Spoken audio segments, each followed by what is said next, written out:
হুম, ঠিক আছে। আচ্ছা, প্রথমে একটু সিলেবাসটা দেখে নিই কি আছে। পেনটা কোথায়? সিলেবাসটা দেখে নিই। সিলেবাস। প্রথমে একটা প্রথম চ্যাপ্টারে যেটা আছে সেটা এনভায়রনমেন্ট ইকোলজি। আশা করি দেখেছি সিলেবাসে কি আছে। এমন কিছু সিলেবাস নেই, খুব সিম্পল সিলেবাস। অল্প অল্প পড়তে হবে। প্রথমে ক্লাসিফিকেশন অফ এনভায়রনমেন্ট। সেই এনভায়রনমেন্টকে আমরা কি কি দিয়ে ডেসক্রাইব করতে পারি, বুঝতে পেরেছি কথাটা? যে আমাদের আশেপাশে আমাদের যে এনভায়রনমেন্টটা রয়েছে, সেই মানে এনভায়রনমেন্ট মনে আর কি বলি, পরিবেশ আমাদেরকে ঘিরে সারাউন্ডিংসে যা রয়েছে সেটাই আমার এনভায়রনমেন্ট। সেই এনভায়রনমেন্টকে আমরা কি কি ফ্যাক্টর দিয়ে ডেসক্রাইব করি সেগুলোই হচ্ছে এনভায়রনমেন্টাল ডেসক্রিপ্টার্স। ঠিক আছে? এবার এনভায়রনমেন্টের কোয়ালিটি। এনভায়রনমেন্টের কোয়ালিটি বলতে যে এয়ার, ওয়াটার, নয়েজ, যেসবই আছে আর কি, এই জিনিসপত্রগুলোর কোয়ালিটি কতটা ভালো বা খারাপ, এবং সেই এনভায়রনমেন্টটা আমরা যে থাকছি সেই এনভায়রনমেন্টটা হিউম্যান লাইফকে কতটা সাস্টেন করতে পারবে, বা অন্য কোনো ভেজিটেশনকে কিভাবে সাস্টেন করতে পারছে, সেখানে খাবার দাবার কতটা আমরা ভালোভাবে ফলাতে পারছি, মানে ফসল আর কি। সেই সমস্ত জিনিসটার উপর নির্ভর করছে, মানে এনভায়রনমেন্টাল কোয়ালিটির উপর সেগুলো নির্ভর করছে, এবং কী কী প্যারামিটার দিয়ে আমরা এনভায়রনমেন্টাল কোয়ালিটিকে মাপতে পারি। And lastly ecology. ইকোলজি সম্বন্ধে আমরা সবাই জানি, লিভিং বডির সাথে এনভায়রনমেন্টের যে ইন্টারাকশন সেটা হচ্ছে ইকোলজি, তার ডেফিনেশন, এবং ইকোলজি বিভিন্নভাবে আমরা ক্লাসিফিকেশন করতে পারি। And lastly environmental impact on ecology. Environment ইকোলজিতে কিভাবে ইম্প্যাক্ট ফেলে। তাহলে ইকোলজি মানে হচ্ছে আমাদের বায়োটিক বা অ্যাবায়োটিক সিস্টেমের সাথে এনভায়রনমেন্টের সাথে আমাদের ইন্টারাকশন, পাতি কথা, সেটাকে আমরা ইকোলজি বলছি। সেই ইকোলজিটা আমাদের সাথে এনভায়রনমেন্টের যে ইন্টারাকশন হচ্ছে সেটা কি কি ফ্যাক্টর ইম্প্যাক্ট করছে, এনভায়রনমেন্ট চেঞ্জ হওয়ার সাথে সাথে কিভাবে আমাদের ইন্টারাকশনগুলো চেঞ্জ হচ্ছে, এই জিনিসটা আমরা পড়বো। কি পড়বো সেই কথাটা বুঝতে পারা গেছে না? যায়নি? শুনতে পাচ্ছিস তো ঠিক করে?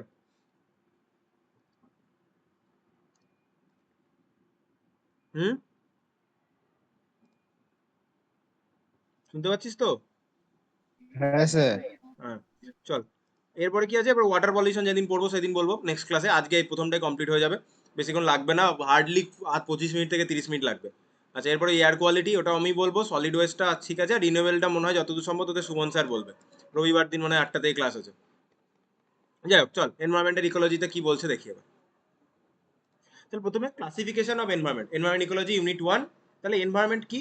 এনভায়রনমেন্ট হচ্ছে the environment refers to our immediate surroundings in which all the living and non-living components coexist।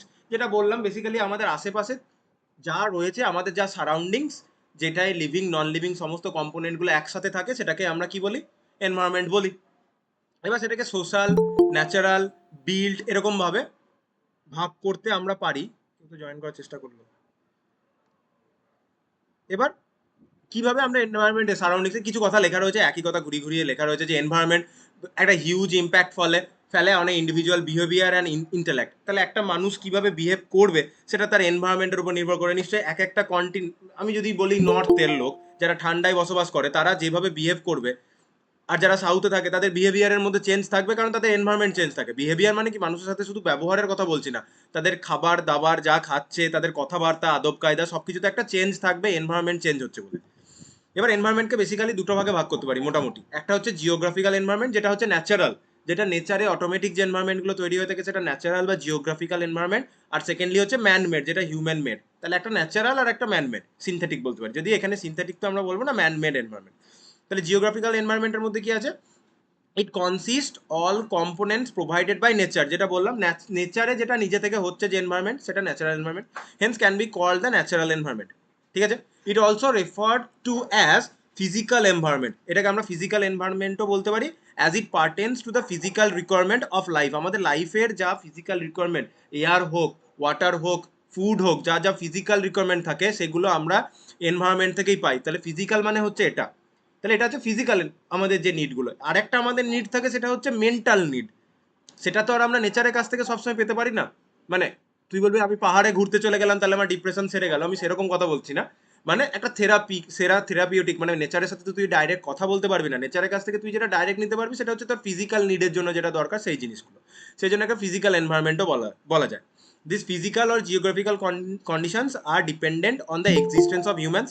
Sometimes humans have no control over the physical condition of the environment. স্বাভাবিক, এনভায়রনমেন্টে কখন বৃষ্টি হবে, ঝড় হবে, সেগুলোর উপর তো আমাদের ডাইরেক্ট কোনো হাত নেই। কখন সাইক্লোন আসবে, বন্যা হবে, সেগুলোর উপর আমাদের কোনো হাত নেই। সো বেসিক্যালি নেচারের উপর হিউম্যানের কোনো কন্ট্রোল নেই। এবার তুই ব্যাপারটা হচ্ছে যে কিছু কিছু ক্ষেত্রে আমরা কি ড্যাম দিয়ে কোনো জায়গায় জল আটকে রাখলাম, পরে সেখান থেকে জলটাকে অন্য জায়গায় ইউজ করলাম, তাহলে সেখানে ন্যাচারাল একটা জিনিসকে আমরা নিজেদের মতো কিছুটা কন্ট্রোল করার চেষ্টা করছি। এবার যখন প্রচুর বৃষ্টি হয়ে যাবে, সেটাই তো আমার হাত নেই, তখন তো ড্যাম খুলে দিতেই হবে, জল বইবে, এরকম একটা ব্যাপার। তাহলে কিছুটা আমরা কন্ট্রোলে রাখতে পারি, তখন সেটা ম্যানমেড এনভায়রনমেন্টের আন্ডারে ঢুকে যাবে। কিন্তু মোস্টলি ন্যাচারাল এনভায়রনমেন্ট বা জিওগ্রাফিক্যাল এনভায়রনমেন্টের উপর আমাদের কোনো কন্ট্রোল থাকে না মোস্টলি। এবার এটা মধ্যে কি থাকে, ন্যাচারাল রিসোর্সেস ন্যাচারাল এনভায়রনমেন্টের আন্ডারে পড়ছে। আর্থ সারফেস, মাউন্টেন্স, প্লেন্স মানে সমভূমি, পাহাড়, মালভূমি, যে কোনো land, water, desert, storm, cyclone, volcano, ocean, climate factor, সমস্ত কিছুই যা যা ন্যাচারাল জিনিসপত্র রয়েছে তাই তাই জিওগ্রাফিক্যাল এনভায়রনমেন্টের মধ্যে পড়ে। সেটাকে আমরা ন্যাচারাল এনভায়রনমেন্টও বলতে পারি, সেটাকে আমরা ফিজিক্যাল এনভায়রনমেন্টও বলতে পারি। ঠিক আছে, বোঝা গেছে? এবার সেকেন্ড হচ্ছে man made environment. Man made environment বলার কিছুই নেই, যেটা হিউম্যান মেড। হিউম্যান মেড এনভায়রনমেন্টকে দুটো ভাগে ভাগ করা যেতে পারে, একটা ইনার এনভায়রনমেন্ট, একটা হচ্ছে আউটার এনভায়রনমেন্ট। ইনার এনভায়রনমেন্টটা বেসিক্যালি হচ্ছে এক একটা হিউম্যান গ্রুপসে, হিউম্যান গ্রুপস মানে আমি বাঙালি বললাম, আমি মহারাষ্ট্রের কোনো লোকের কথা বললাম, আমি আমেরিকার কোনো একটা গোষ্ঠীর কথা বললাম, প্রতিটা গোষ্ঠীতে কি থাকে, সার্টেন ফোক ওয়েজ থাকে। সার্টেন ফোক ওয়েজ মানে তাদের নিজস্ব রেগুলেশন থাকে, ট্রেডিশন থাকে, রাইট? তাদের বিভিন্ন সোশ্যাল কালচার্স থাকে, তাদের নিজস্ব সোশ্যাল হেরিটেজ থাকে, থট প্রসেস থাকে, একটা তাদের একটা আইডিওলজি থাকে, সেগুলো আমরা ইনার এনভায়রনমেন্টের মধ্যে ফেলছি। ঠিক আছে, বুঝতে পারা গেছে কথাটা কি বলছি, কোনটা ইনার এনভায়রনমেন্টের মধ্যে পড়ছে? তাহলে it pertains to the regulation, tradition, organisation and institutions. তাহলে আমি যদি বাঙালিদের কথা বলি, আমাদের এক ধরনের কালচার, মহারাষ্ট্রের লোকের কথা বলে এক ধরনের কালচার, সাউথের যদি লোকদের কথা বলি তাদের এক ধরনের কালচার, ইউরোপের লোকের এক ধরনের কালচার, বা ইউরোপের টোটাল ইউরোপের এক ধরনের কালচার নয়, তাই সেখানে বিভিন্ন জায়গাতে একরকম কালচার। মিডিল ইস্টে গেলে আলাদা, আমেরিকাতে গেলে আলাদা, আবার আমেরিকাতে গেলে বিভিন্ন জায়গায় বিভিন্ন ধরনের কালচার। আমি যদি রেড ইন্ডিয়ান্সের কথা বলি, নেটিভ আমেরিকান, তাদের এক ধরনের কালচার। ঠিক, তো তাদের কি হয়েছে, তাদের বিভিন্ন কালচারে বিভিন্ন ধরনের রেগুলেশনস আছে। তাদের, আমি যদি রিলিজিয়ানের কথা বলি, এক একটা গোষ্ঠী এক এক ধরনের রিলিজিয়ান মানে তাদের এক ধরনের কালচার দেখা যাবে, তাদের ট্রেডিশনস আলাদা হবে, তাদের ভ্যালুজ আলাদা হবে। ঠিক, তাদের ওইটাকেই আমরা কি বলি, ফোক ওয়েজ। ফোক মানে আমরা তো জানি জনসাধারণকে নিয়ে, ফোক গান যেটা বলি, তাহলে সেটা সাধারণ জনসাধারণের যেটা থট প্রসেস, আইডিওলজি, সেটা আমাদের ইনার এনভায়রনমেন্টের আন্ডারে পড়ছে। ঠিক আছে, এই ইনার এনভায়রনমেন্টটায় কি হয়, এটা একটা ইন্ডিভিজুয়ালের লাইফের উপর একটা গ্রেট ইনফ্লুয়েন্স ফেলে। সে কিভাবে ভাববে, তার খাওয়া দাওয়া, তার পোশাক থেকে সমস্ত কিছুই বেসিক্যালি তার থট প্রসেসটা, তার যে ইনার এনভায়রনমেন্ট, সে যে কালচারের মধ্যে বড় হচ্ছে সেই কালচারটা সেখানে বোঝা যাবেই। ঠিক আছে, এত দূর না বোঝা যায়নি? সোজা জিনিস, এমন কিছু জিনিস না। হ্যাঁ স্যার। এবার হচ্ছে আউটার এনভায়রনমেন্ট। আউটার এনভায়রনমেন্টটা হচ্ছে যে যা জিনিস হিউম্যান বানিয়েছে, সেটা হচ্ছে আউটার এনভায়রনমেন্ট। আমি কত নম্বর চ্যাপ্টার? এটা প্রথম ইউনিট, ফার্স্ট ইউনিট এইটা, এনভায়রনমেন্টাল ইকোলজি। ঠিক আছে, আচ্ছা, এবার হচ্ছে through advancement in the field of science and technology, human have attempted to alter condition of their physical environment. আবার একই কথা, ফিজিক্যাল এনভায়রনমেন্ট মানে কি, জিওগ্রাফিক্যাল এনভায়রনমেন্ট মানে ন্যাচারাল এনভায়রনমেন্ট, যেটা যা যা নেচারে আছে সেসব জিনিসপত্রকে আমরা সায়েন্স অ্যান্ড টেকনোলজি দিয়ে সেগুলোকে কন্ট্রোল করার চেষ্টা করেছি। যে জমিতে আমরা ফসল ফলাচ্ছি, জমিতে ন্যাচারালি হয়তো নাইট্রোজেন সাইকেলের থ্রু জমিতে নাইট্রোজেন আসছে, তার ফলে ফসলটা হয়তো কম উৎপাদন হচ্ছে। আমরা কি করলাম, নাইট্রোজেন ঘটিত সার আবিষ্কার করে ফেললাম বা বানালাম ল্যাবরেটরিতে, সেটা জমিতে দিয়ে দিলাম। তার ফলে কি হলো, জমিতে ফলনটা বেড়ে গেল, আমাকে নাইট্রোজেন ফিক্সেশনের জন্য ওয়েট করতে হলো না, আমি পরপর চাষ করতে পারলাম। তাহলে কি, ন্যাচারাল কন্ডিশনকে আমরা science and technology through alter করার চেষ্টা করলাম। আমরা ইরিগেশনের থ্রু, যেখানে জল পৌঁছাচ্ছে না যে ল্যান্ডে, সেখানেও জল পৌঁছে দিলাম। তাহলে আমরা সবসময় যেন জলের একটা ফ্লো থাকে, আমরা যেন সব ঋতুতে চাষ করতে পারি। সেটা কখন সম্ভব হলো, সায়েন্স অ্যান্ড টেকনোলজির অ্যাডভান্সমেন্টের জন্য ফিজিক্যাল এনভায়রনমেন্টটা আমরা কিছু চেঞ্জ করতে পারলাম। এটা হচ্ছে আউটার এনভায়রনমেন্টটা আমরা এভাবে করি। তাহলে সায়েন্স অ্যান্ড টেকনোলজির যত অ্যাডভান্সমেন্ট হচ্ছে, আমাদের ফিজিক্যাল এনভায়রনমেন্টকে আমরা নিজেদের মতো কিছুটা কন্ট্রোল করার চেষ্টা করছি। নেচারকে তো আমরা 100% কন্ট্রোল করতে পারি না, তাহলে অনেক কিছুই হতো। এবার secondly, the outer environment is a result of this modification. তাহলে ফিজিক্যাল ওয়ার্ল্ডে বা ফিজিক্যাল এনভায়রনমেন্টে আমরা যে কি বলি মডিফিকেশনগুলো করি, সেটা ইনক্লুড কিসের মধ্যে থাকে, আমাদের সিটিজ রয়েছে, আমাদের হোমস আছে, they are associated amenities, our modes of communication, transport, আবার রিসোর্স টু কনভিন্স। লাক্সারি যদি কথা বলি, আমরা যে লাক্সারি ইউজ করছি, যে ঘরে গরম হওয়ার কথা, গ্রীষ্মকালে ঘর গরম হওয়ার কথা, আমরা এসি লাগিয়ে ঘরটাকে কি করে দিচ্ছি, ঠান্ডা করে দিচ্ছি। তাহলে কি গ্রীষ্মকালে বাইরে যখন 40 ডিগ্রি টেম্পারেচার, তোর ঘরের ভিতরে কি 20 ডিগ্রি টেম্পারেচার হওয়ার কথা? হওয়ার কথা নিশ্চয়ই নয়। তাহলে ন্যাচারাল কন্ডিশনটাকে আমরা এসি লাগিয়ে একটু অল্টার করলাম নিজেদের লাক্সারির জন্য বা নিজেদের আর একটু বেটার লাইফের জন্য, that is luxury. Different kinds of industry manufacturer luxuries commodities, electrical appliances, fan, রাত্রেবেলা আলো ছিল না, আগে লণ্ঠন লাগানো হতো, তখন ওইটুকুই অ্যাডভান্সমেন্ট হয়েছে যে লণ্ঠন আবিষ্কার হয়েছে। তার আগে মানুষ কাঠে আগুন লাগাতো, তার আগে তো কিছুই করতে পারতো না, এখন আমরা লাইট লাগাই ইলেকট্রিসিটি আবিষ্কার করে ফেলেছি বলে। তাহলে সেগুলো ইলেকট্রিক্যাল অ্যাপ্লায়েন্সের মধ্যে, which ultimately aims at civilization or urbanization. তাহলে বেসিক্যালি ফিজিক্যাল ওয়ার্ল্ডে আমরা আমাদের বেটার লাইফস্টাইলের জন্য সায়েন্স অ্যান্ড টেকনোলজিকে কাজে লাগিয়ে যে মডিফিকেশনগুলো করেছি তার ফলে যে এনভায়রনমেন্টটা তৈরি হয়েছে সেটাই হচ্ছে আমার কি আউটার এনভায়রনমেন্ট। ঠিক আছে? আর ইনার এনভায়রনমেন্টটা কি? আমাদের যে আইডিওলজিতে আমরা বড় হচ্ছি, আমাদের যে কালচার, যে রেগুলেশন, যা ট্রেডিশন, যেটা আমাদের কথাবার্তা হোক, জামা কাপড় হোক, খাবার দাবার হোক, আমাদের চিন্তাধারা হোক, ঠিক এগুলোতে যে প্রভাবটা ফেলে সেটাই হচ্ছে একটা ইনার এনভায়রনমেন্ট। কিন্তু ইনার হোক আর আউটার হোক দুটোই ম্যান মেড। আর একটা যেটা অলরেডি নেচারে এক্সিস্ট করে সেটা হচ্ছে জিওগ্রাফিক্যাল এনভায়রনমেন্ট, সেটাকে আমরা ফিজিক্যাল এনভায়রনমেন্টও বলতে পারি, ন্যাচারাল এনভায়রনমেন্টও বলতে পারি। তাহলে classification of environment clear? Classification of environment হলো, বোঝা গেছে? আর কিছু নেই, ছোট ছোট করে টপিক। পরেরটা এগোই, এনভায়রনমেন্টাল ডেসক্রিপ্টর।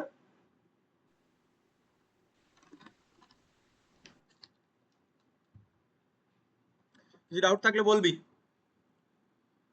চল, এনভায়রনমেন্টাল ডেসক্রিপ্টর। এনভায়রনমেন্টাল ডেসক্রিপ্টর মানে আমরা এনভায়রনমেন্টও বুঝলাম, কিন্তু এই এনভায়রনমেন্টকে আমরা কি কি ফ্যাক্টর দিয়ে ডেসক্রাইব করতে পারি, দ্যাট ইজ আমার এনভায়রনমেন্টাল ডেসক্রিপ্টর।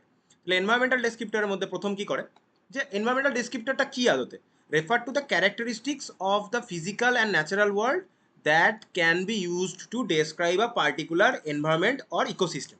কোনো একটা পার্টিকুলার এনভায়রনমেন্টকে ডেসক্রাইব করার জন্য আমরা যে ফ্যাক্টরগুলোকে কাজে লাগাই সেটাই হচ্ছে আমার এনভায়রনমেন্টাল ডেসক্রিপ্টর। তার মধ্যে কি রয়েছে, প্রথম হচ্ছে ক্লাইমেট। ক্লাইমেট মানে weather basically, it refers to the long term weather condition in a particular area including temperature, precipitation and wind pattern. Precipitation মানে তুই বৃষ্টির কথা বলতে পারিস, অ্যান্ড উইন্ড প্যাটার্ন মানে আমরা যে ট্রপিক্যাল কান্ট্রিতে থাকি, তো আমাদের এখানে কি হয়, টেম্পারেচারটা কি হয়, লং টার্মে আমাদের টেম্পারেচার কি, আমাদের ওয়েদার বেসিক্যালি সামার। শীতকালেও আমাদের খুব একটা বেশি ঠান্ডা পড়ে না, গরমকালে যাতায়াত বিশাল গরম পড়ে। এবার তুই যত নর্থের দিকে যাবি তখন ওদের লং টার্ম ওয়েদার কি, শীত। শীতকালে তো বিশাল শীত পড়ে। গ্রীষ্মকালটাও ওদের টেম্পারেচারটা নিশ্চয়ই 15, মানে আমি যদি ভালো উঁচু জায়গায় যাই আর কি, সেখানে গ্রীষ্মকালেও ওদের টেম্পারেচার 20 ডিগ্রির নিচেই থাকে। এবার সব জায়গাতে নয়, সব তোকে সেরকম নর্থে যেতে হবে। আর কিছু জায়গা আছে যেখানে সারা বছরই বরফ পড়ে, যদি হিমালয়ের কাছে চলে যাস। তাহলে লং তাহলে বিভিন্ন ক্লাইমেট বিভিন্ন রকম, আমাদের ওয়েদারটা আলাদা রকম, যত নর্থের দিকে যাবি তত ওয়েদারটা চেঞ্জ হবে। যত ওয়েদার চেঞ্জ হবে তাহলে সেই ওয়েদারের উপর আমি এক একটা এনভায়রনমেন্টকে কি বলতে পারি, ডেসক্রাইব করতে পারি। তাহলে এটা একটা এনভায়রনমেন্টাল ডেসক্রিপ্টর, ক্লাইমেট। সেকেন্ড হচ্ছে টোপোগ্রাফি। টোপোগ্রাফিটা কিছুই না, আমরা আমরা সমতল ভূমিতে থাকি তাই আমাদের প্লেন ল্যান্ড। কোনো জায়গাতে পাহাড় আছে সেখানে এলিভেশন আছে, সাচেস এলিভেশন, স্লোপ, টেরেইন। যে আমি যদি কোনো জঙ্গলে যাই, জঙ্গলের যে আশেপাশের এনভায়রনমেন্টটা হবে, যে টেরেইনটা হবে, কাদা থাকবে কোথাও, খাল আছে কোথাও, প্রচুর বৃষ্টি হচ্ছে আমি যদি রেন ফরেস্টে যাই। আবার তুই যদি সমতল ভূমিতে কোনো গ্রাস ল্যান্ডে আসিস সেখানে ওরকম থাকবে না, পরপর প্রচুর গ্রাস, প্রচুর উইন্ড দিচ্ছে। আবার তুই পাহাড়ের দিকে গেলে সেখানে পাহাড়। তাহলে এই যে টোপোগ্রাফিটা, সে 3 ডাইমেনশনালি তুই দেখলে কোথাও উঁচু কোথাও খাল, এই যে জিনিসটা সেটাই দ্যাট ইজ টোপোগ্রাফি। ম্যাথে হয়তো টোপোগ্রাফি টার্মটা শুনেছিস। আচ্ছা, সেকেন্ড হচ্ছে সয়েল টাইপ। সয়েল টাইপ নিয়ে কিছু বলারই নাই, যে আমরা সেই দোআঁশ মাটি, এঁটেল মাটি, আর কি ছিল বল না, দোআঁশ ছিল, এঁটেল ছিল, আর বেলে মাটি, এরকম কিছু একটা পড়েছিলাম। তাহলে সেটাই হচ্ছে কোনো একটা পার্টিকুলার এরিয়াতে কোনো কোনো refers to the soil in a particular area, কি তার টেক্সচার, তার কম্পোজিশন, তার নিউট্রিয়েন্ট কন্টেন্ট কীরকম রয়েছে। তুই যদি মরুভূমিতে চলে যাস সেখানে মাটিটা কি হবে, মাটি মানে সেখানে তো শুধুই বালিযুক্ত মাটি, ঠিক? তাই তার কম্পোজিশনে মোস্টলি সিলিকন আছে, তার নিউট্রিয়েন্ট কন্টেন্টে তেমন বিশাল কিছু নিউট্রিয়েন্ট পাওয়া যাবে না, ওয়াটার পাবো না সেখানে, তার জন্য হাতে গোনা কিছু গাছই জন্মাতে পারে। এবার আমি যদি দোআঁশ মাটির দিকে চলে আসি, যেই কম্পোজিশনে জলও মোটামুটি ধরে রাখতে পারে, আবার কাদা কাদাও হয়ে যায় না, নিউট্রিয়েন্ট ভ্যালুও প্রচুর, সেখানে ভালোভাবে গাছ বড় হতে পারে। তাহলে দুটো জায়গাতে সয়েলের চেঞ্জ হওয়ার জন্য এনভায়রনমেন্ট চেঞ্জ হয়ে যাচ্ছে। Second point, sorry third point. Fourth point হচ্ছে ভেজিটেশন। ভেজিটেশন মানেই বুঝতে পারছি যে গাছপালা, সেটা হচ্ছে vegetation. Refers to the plant in a particular area including species. কত আলাদা আলাদা স্পিসিস দেখা যাচ্ছে, আম গাছ, জাম গাছ, নারকেল গাছ, অন্য শাক পাতা যা আছে তাদের আলাদা আলাদা স্পিসিস কতটা আছে। ডেন্সিটি, অল্প অল্প গাছ আছে না প্রচুর ঘন গাছপালা রয়েছে সেটা। And distribution of different plants, different plants কতটা করে রয়েছে। যে স্পিসিস আমি অনেক দেখতে পাচ্ছি কিন্তু অল্প হাতে গোনা 2-4টে করে গাছ দেখতে পাচ্ছি, এরকম নয়। তাহলে ডিস্ট্রিবিউশনটাও বেশ রয়েছে চারিদিকে ছড়িয়ে। তাহলে এই ভেজিটেশন এটা দিয়ে আমি বুঝতে পারবো। এবার কিভাবে? আবার একই কথা, মরুভূমিতে চলে গেলে তুই সার্টেন টাইপের গাছই বেশি দেখতে পাবি।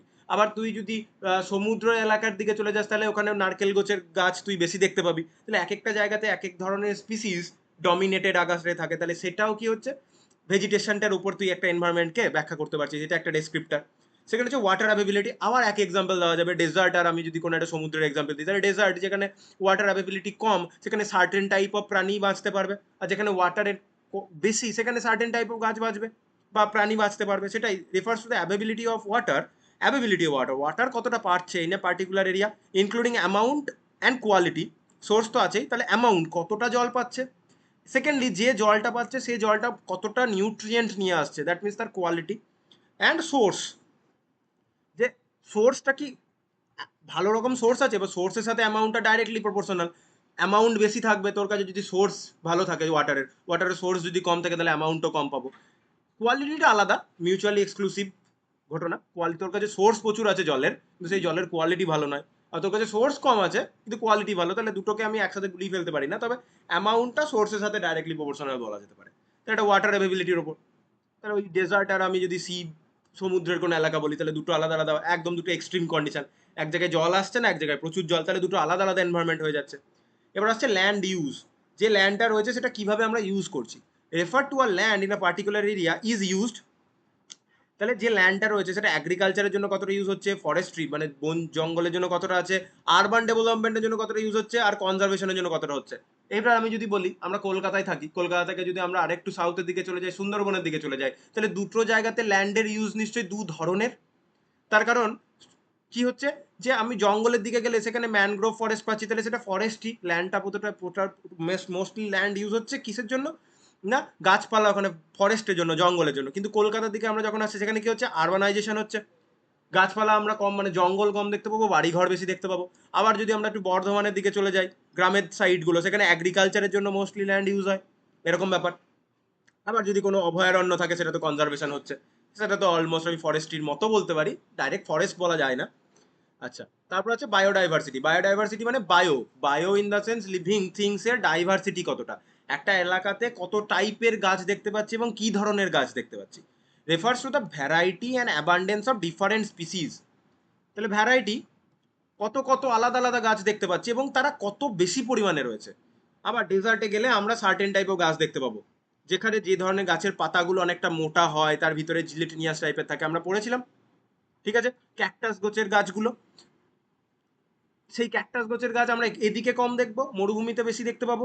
আমি যদি কোনো পার্টিকুলার কোনো যদি আমি স্পিসিস মানে অ্যানিমেলের কথা বলি, ওখানে সার্টেন টাইপের, এবার কি টাইপের অ্যানিমেল থাকে সেটা নিয়ে তো সার্চ করতে হবে, তবে সার্টেন টাইপের বিছে বা কিছু টাইপের কীটপতঙ্গ ওখানে অ্যাবান্ডেন্স থাকবে মরুভূমিতে যারা বাঁচতে পারে।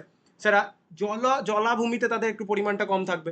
সেরকমই আমরা যদি আমাদের আশেপাশে সমুদ্রের এলাকায় দেখি তাহলে সেখানে ওই আর কি নারকেল গোছের গাছ বেশি ভ্যারাইটি থাকে। যে একই এক্সাম্পল বারবার আসে, দুটো এক্সট্রিম যদি কালচার আমি ধরি, মানে একটা ডেজার্ট ধরি আর একটা যদি আমি সমুদ্রের ধার ধরি, সবকটা জিনিস climate, topography, soil, vegetation, water availability, land use, biodiversity, সব আমি যদি দুটো এক্সট্রিম কেস ধরি, এরা সবাই এই দুটো এক্সট্রিম কেসকে ডেসক্রাইব করতে পারছে। সেই জন্য এদেরকে আমরা কি বলছি, এনভায়রনমেন্টাল ডেসক্রিপ্টার।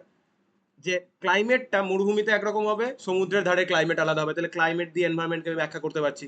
টোপোগ্রাফি, সমুদ্রের ধারে যে জমি জায়গা থাকবে তার যে টোপোগ্রাফি ইন দ্য সেন্স তার যে কি বলবো, যে খাল আছে না পাহাড়ের মতো আছে না সমান আছে। আর মরুভূমি টোপোগ্রাফি, সেটা দিয়ে ব্যাখ্যা করা যাচ্ছে, দু জায়গায় সয়েল টাইপ আলাদা, তাহলে দুটো আলাদা এনভায়রনমেন্টকে আমি ব্যাখ্যা করতে পারছি, ডেসক্রাইব করতে পারছি। সেম ওয়েতে এগুলো ব্যাখ্যা করা যাচ্ছে। হিউম্যান ইম্প্যাক্ট, কোনো একটা এনভায়রনমেন্টের উপর হিউম্যান অ্যাক্টিভিটির একটা অনেকটা বড় ব্যাপার। সেই এনভায়রনমেন্টটা, সেখানে আমরা যে হিউম্যানের জন্য যে পলিউশন হচ্ছে, ডিফরেস্টেশন হচ্ছে, তার জন্য যে ক্লাইমেট চেঞ্জ হচ্ছে, তাহলে হিউম্যান ইম্প্যাক্টের জন্য একটা এনভায়রনমেন্টাল চেঞ্জ আসছে, তাহলে হিউম্যান ইম্প্যাক্টটাও একটা কি বলি এনভায়রনমেন্টাল ডেসক্রিপ্টরের আন্ডারে পড়ছে। আচ্ছা, এরপর জিওলজি। জিওলজি নামটা শুনেছিস, যে এমনি চ্যানেলের নাম ন্যাশনাল জিওগ্রাফি। তাহলে পৃথিবীর ব্যাপার স্যাপারগুলোকে ব্যাখ্যা করবে। That means type of rock, soil formation present in a particular area, how they were form, তারা কিভাবে তৈরি হয়েছে। জিওগ্রাফিতে আমরা যেটা নিয়ে আলোচনা করি, পাথরটা কিভাবে তৈরি হচ্ছে, সেখানে সয়েলটা কিভাবে ফর্ম হচ্ছে, সেটার উপর নির্ভর করে সেই এলাকাটার এনভায়রনমেন্টটা তৈরি হবে। আচ্ছা, ন্যাচারাল রিসোর্সেস, একটা এলাকাতে কি ধরনের ন্যাচারাল রিসোর্সেস আছে পার্টিকুলার এলাকাতে। যদি কোনো জায়গাতে অয়েল পাওয়া যায়, সেখানকার নিশ্চয়ই এনভায়রনমেন্ট একটা অন্য টাইপের হবে, ঠিক আছে? অয়েল, ন্যাচারাল গ্যাস, তার এনভায়রনমেন্টটা অন্য টাইপের হবে।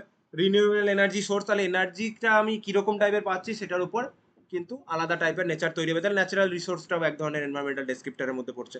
অ্যান্ড পলিউশন, ওটা হিউম্যান ইম্প্যাক্টসের আন্ডারে ঢুকে রয়েছে। যে পলিউশন, যেখানে পলিউশন বেশি হবে, শহরের দিকে পলিউশন বেশি, এক ধরনের এনভায়রনমেন্ট। গ্রামের দিকে পলিউশন কম, সেখানে এনভায়রনমেন্ট অন্য ধরনের। যেখানে হিউম্যান একদমই অ্যাক্টিভিটি নেই, সেখানে একদমই পলিউশন নেই, তাহলে পলিউশন দিয়েও এনভায়রনমেন্ট ব্যাখ্যা করা যাচ্ছে। আর লাস্টলি আমরা যেটা পড়বো এনভায়রনমেন্টাল কোয়ালিটি, এটা আলাদাভাবে বলার কিছু নেই, এটা ওভারঅল একটা এনভায়রনমেন্টের হেলথ আর সাস্টেনেবিলিটিকে বোঝায়, যে সে কতটা ভালো লিভিং নন লিভিং বডিকে হোস্ট করতে পারছে।